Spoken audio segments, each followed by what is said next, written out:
ਰੈਨ international school ਵਿੱਚ ਮੁੱਖ ਮਹਿਮਾਨ ਦੇ ਤੌਰ ਤੇ ਆਪਣੇ ਦੇਸ਼ ਤੇ ਪੰਜਾਬ ਬਾਰੇ ਸਕੂਲ ਦੇ ਬੱਚਿਆਂ ਨਾਲ ਜਾਣਕਾਰੀ ਸਾਂਝੀ ਕਰਨ ਲਈ ਪੂਨਾ ਮਹਾਰਾਸ਼ਟਰ ਤੋਂ ਆਏ ਮੈਡਮ ਅਨੁਰਾਧਾ ਨੇ ਫਾਸਟਵੇ ਨਿਊਜ਼ ਟੀਮ ਨਾਲ ਗੱਲਬਾਤ ਕੀਤੀ। पूने तो आए मैडम अनुराधा जी जिन्हों ने पंजाब विच पहली बार विजिट की है ते अज ये इस वेले अमृतसर आए हैं ते असीं इन्हां नाल मुलाकात कर रहे हैं हरियाणा स्कूल दे विच।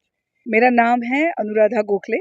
मैं महाराष्ट्र के पुणे से आती हूँ और पिछले 9 महीने से भारत के जितने अलग अलग राज्य हैं ना उसमें ट्रैवल करी हूँ। ये 15वां राज्य है और 37 सिटी है अमृतसर। तो अमृतसर आने के लिए तो मैं सच में बहुत ज़्यादा एक्साइटेड थी। सबसे बड़ा कारण है कि इस नगरी को कहा जाता है गुरुओं की नगरी। तो जब मैं यहाँ पे आई तो मैंने गोल्डन टेम्पल के दर्शन किए और सच कहती हूँ भारत में सभी जगह पर घूमती हूँ पर जितना पायसनेस जितना ब्लिसफुल यहाँ पे लगा उतना कहीं पर भी फीलिंग नहीं आई। सो अमृतसर में आने का जैसे कहा कि गुरुओं की नगरी है तो यहाँ पर आना मेरे लिए एक बहुत अच्छा अनुभव था। सबसे बड़ी बात जो यहाँ पर आते ही जो मैंने गोल्डन टेम्पल में जाती देखी तो वहाँ के लोगों का सेवा भाव। जब मैं वहाँ पर पहुँची मुझे अंदर ले जाने के लिए गुरुओं के बारे में बताने के लिए और उस पवित्र नगरी में जब हम प्रदक्षिणा कर रहे थे वो जो परिक्रमा कर रहे थे वो परिक्रमा करते वक्त जो अनुभव आया उसको मैं मेरे शब्दों में बयान नहीं कर सकती। ये भूमि पर आने के लिए मेरा जो सबसे बड़ा मकसद ये था कि मैं देखना चाहती थी कि ये भूमि जो वीर माताओं की भूमि है एक ऐसी भूमि जहाँ पर अपने घर से हर एक माँ ने एक बच्चे को देश के लिए दिया है। तो ये भूमि जो है अमृतसर की भूमि है। यहाँ पर तो हमेशा से ही देश के लिए वीरों ने ही जन्म लिया हुआ है। तो यहाँ पर आना मेरे लिए एक बहुत अच्छी बात थी। लोग हमेशा अमृतसर या पंजाब के बारे में जब भी बात करते हैं ना तो कलरफुल चीज़ों के बारे में करते हैं लेकिन मेरे लिए पंजाब का जो देश है वो ज़्यादा करके वीरों का देश है। तो वीरों के देश में आना वीरों से बात करना उनके बारे में जानना शहीदों ने जो कुर्बानियाँ दी हैं उस विषय में जानना ये मेरे लिए यहाँ की सबसे अच्छी सीख थी। मैडम अनुराधा जी अमृतसर आउण दा तुहाडा की मकसद सी? सो जैसे मैंने आपसे कहा कि 15 अलग अलग स्टेट्स में जाने के बाद यहाँ पर आई थी सभी को एक ही चीज़ याद दिलाने के लिए कि हम किसी को भूल गए उसे याद करना है और वो है हमारा भारत देश।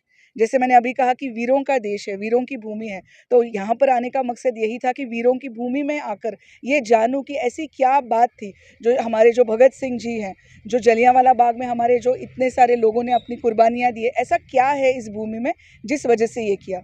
और लगभग पिछले 4 दिनों में हम लोग एक 4000 से ज़्यादा बच्चों से मिले लोगों से मिले और हर एक के भीतर जो भारत की जो भावना है देश के लिए कुछ करने की भावना है वो बहुत स्ट्रॉन्ग है। तो ये भूमि मैं पूरी कॉन्फिडेंस के साथ कह सकती हूँ कि अगर भारत की उन्नति होनी है तो हमेशा से ही पंजाब का बहुत बड़ा हाथ रहा है और इसी तरह से एक भारत हम भारत के माध्यम से सभी लोग जब देश के लिए 1-1 घंटा अमृतसर से देंगे तब देश तो बहुत अच्छा बनेगा ही। मैडम जी अमृतसर तुसीं आए हो ते अमृतसर दे विच तुहानूं इस तो इत्थे सब तो वधिया चीज़ किहड़ी लगी है? यहाँ के लोग और उनकी भावना। सबसे पहले तो यहाँ के सभी लोग खुश हैं क्योंकि ये गुरुओं की भूमि है तो कोई भी यहाँ पे परेशान नहीं है हर कोई व्यक्ति खुश है। दूसरी चीज़ सेवा का भाव सिमरन और सेवा ये सभी में होने की वजह से एक दूसरे की सहायता करना और चाहे कुछ भी हो कोई भी कठिन परिस्थिति आए उसमें से हंसकर बाहर निकलना। ये 3 चीज़ें हम सभी को भारत में सब जगह पर की जिसकी कमी दिखती है वो मुझे यहाँ पर पंजाब में सबसे ज़्यादा दिखाई दी। ਇਹ ਸਨ ਮੈਡਮ ਅਨੁਰਾਧਾ ਜੀ ਜਿਨ੍ਹਾਂ ਨੇ ਕਿਹਾ ਕਿ ਪੰਜਾਬ ਤੇ ਅੰਮ੍ਰਿਤਸਰ ਆ ਕੇ ਉਹਨਾਂ ਨੂੰ ਇਸ ਤਰ੍ਹਾਂ ਲੱਗਾ ਹੈ ਜਿਵੇਂ ਕਿ ਇੱਥੋਂ ਦੇ ਲੋਕ ਬਹੁਤ ਹੀ ਮਲਾਪੜੇ ਖੁਸ਼ ਮਿਜਾਜ ਹਨ ਤੇ ਇੱਥੋਂ ਦੇ ਲੋਕ ਸੇਵਾ ਭਾਵਨਾ ਦੇ ਵਿੱਚ ਵੀ ਸਭ ਤੋਂ ਅੱਗੇ ਹਨ।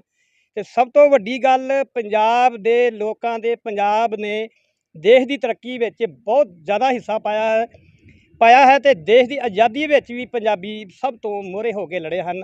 ਅਸੀਂ ਧੰਨਵਾਦ ਕਰਦੇ ਹਾਂ ਮੈਡਮ ਅਨੁਰਾਧਾ ਜੀ ਦਾ ਜਿਨ੍ਹਾਂ ਨੇ ਆ ਕੇ ਸਾਡੇ ਪੰਜਾਬ ਦੇ ਵਿੱਚ ਸਾਡੇ ਪੰਜਾਬ ਦੀ ਗੱਲ ਕੀਤੀ ਅੰਮ੍ਰਿਤਸਰ ਦੀ ਗੱਲ ਕੀਤੀ ਇੱਥੋਂ ਦੇ ਖਾਣ ਪੀਣ ਦੇ ਲੋਕਾਂ ਦੀ ਖਾਣ ਪੀਣ ਦੇ ਬਾਰੇ ਵੀ ਇਹਨਾਂ ਨੇ ਵਧੀਆ ਕਿਹਾ। ਤੇ ਸੋ ਮੈਂ ਇੱਕ ਵਾਰੀ ਫੇਰ ਮੈਡਮ ਜੀ ਦਾ ਧੰਨਵਾਦ ਕਰਦਾ ਹਾਂ। ਫਾਸਟਵੇ ਚੈਨਲ ਤੋਂ ਅਮਰੀਕ ਸਿੰਘ ਵੱਲਾ ਦੀ ਰਿਪੋਰਟ ਅੰਮ੍ਰਿਤਸਰ।